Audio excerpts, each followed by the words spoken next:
I'm Janice Hossager. After 3 decades in the marketing business and many years of being an entrepreneur, I've learned a thing or two about marketing.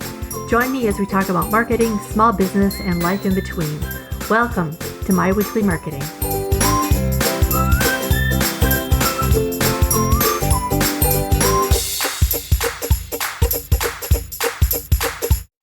Hey, and welcome to another episode of My Weekly Marketing. If there's one thing I know, it's that marketing can be a complicated thing. When we have a lot of tactics going on at once, like social media and email marketing, SEO, ads, it's hard to tell what's not pulling its weight without a deep dive.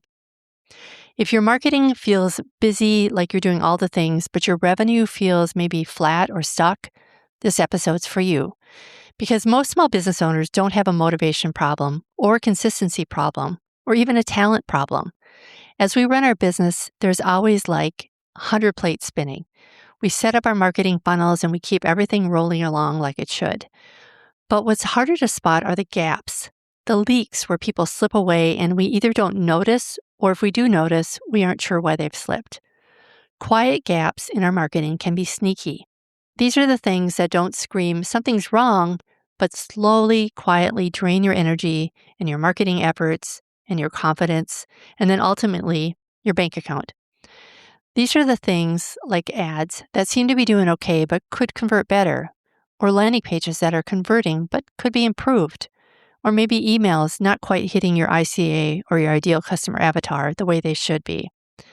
So today I want to walk you through 5 of the most common ones I see, especially with smart, capable business owners like you who are doing all the things. As you listen, I want you to notice which ones make you think, oh yeah, I could see that happening to me. Because awareness is step 1. So let's go and get some clarity. Gap number 1, no clear ideal customer avatar, or one that's way too broad. Let's start here because this one affects everything. If you can't clearly answer who your offer's for, or what they're struggling with right now, or why your solution should matter to them, then your marketing probably feels fuzzy to them, or vague, just not specific enough to get the attention from the ones who have the problem. What I see a lot are business owners who define their ideal customer avatar or their ICA like this: I help women in business, or I help overwhelmed moms, or I help entrepreneurs. If that's your ICA, it's not a niche. It's a group of people and it's way too broad. When your ICA is too broad, your messaging gets watered down. Your content doesn't have an edge and is kind of polite instead of persuasive. And if that happens, your audience will not feel seen or heard. So they won't click, they won't opt in, and they won't buy. Here's the sneaky part. Most people think a broader ICA means more opportunities because they won't leave people out. But in reality, it just creates more guessing. You start wondering, what should I say in this email? Which pain point should I lead with? Is this too niche to convert? What if I spend all this time building something and it doesn't sell? So you hedge your bets, soften up the language, and leave things at a higher level. My favorite way of thinking about this is when I try and cook for my family. My husband's on a special diet as a cancer survivor of many years, so he can't have anything with fiber. He also hates anything with mayonnaise. My adult kids both hate nuts, and my son dislikes most vegetables, but they both love hot and spicy foods. Well, I'm allergic to garlic and I can't handle spicy foods. So what happens when we have a family meal or a holiday meal? I cook a lot of bland foods that nobody really loves, and some of us even go away hungry. That's what happens when your ICA is too broad.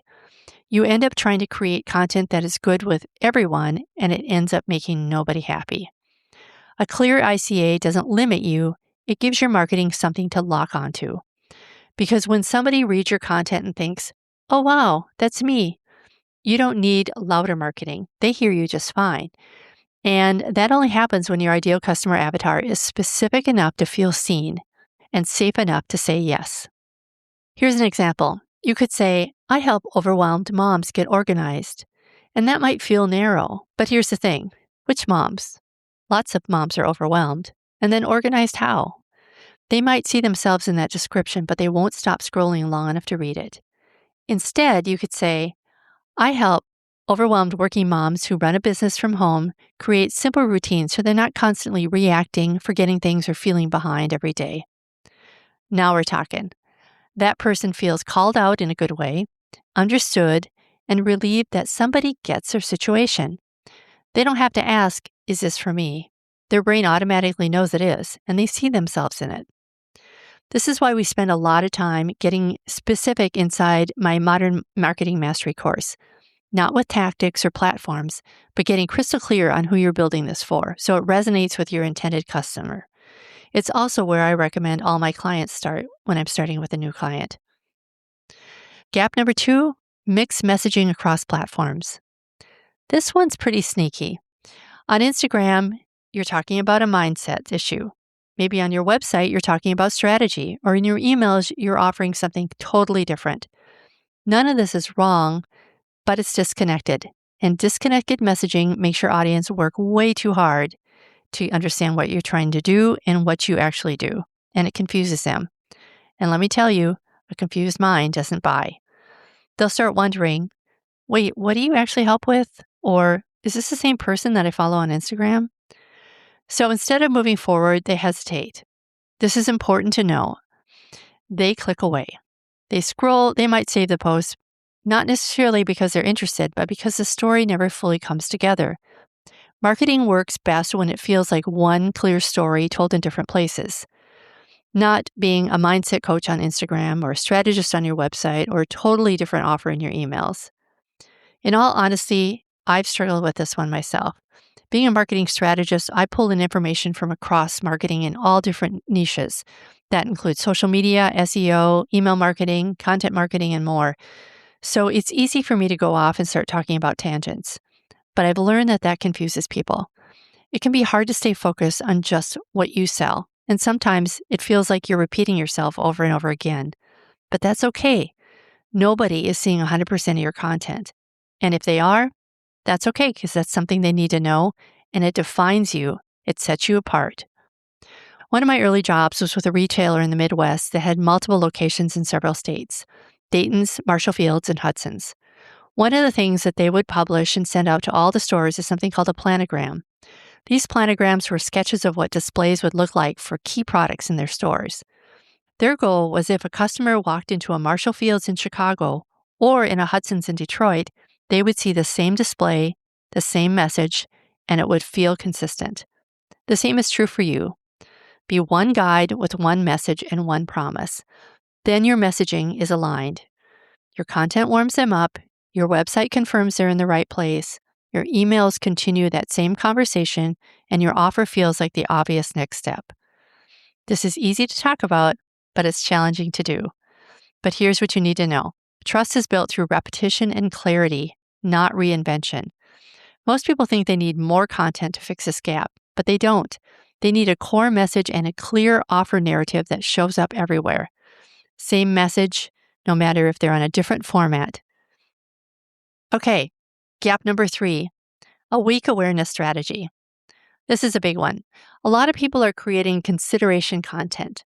They'll make lead magnets or offers or calls to action, but their audience isn't aware of them yet. They're asking for the sale before the relationship exists. They're still asking themselves, who are you and why should I care about you? Awareness content is about being visible and helpful and relevant. Consideration content is about building trust, showing your approach, and helping people self-identify where they are.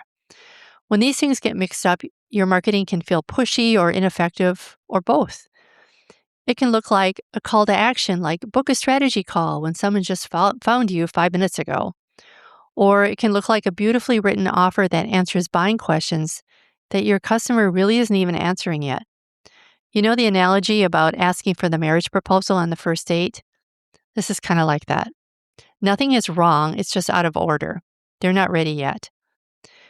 On my Trail to the Sale framework inside Modern Marketing Mastery, we break down what content should be awareness, consider, compare, and evaluate, all before asking the sale.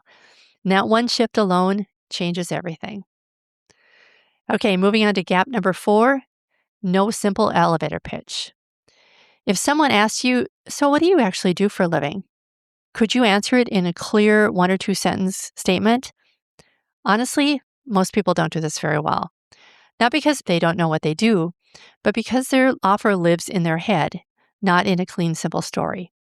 You might say something vague like, I help women with mindset, strategy, and systems so they can grow. Or I support small business owners who are feeling stuck. Or I help people show up more authentically online. These are all super vague. What's happening is that your audience has to do too much work to understand you, and when people have to think about it, they bounce.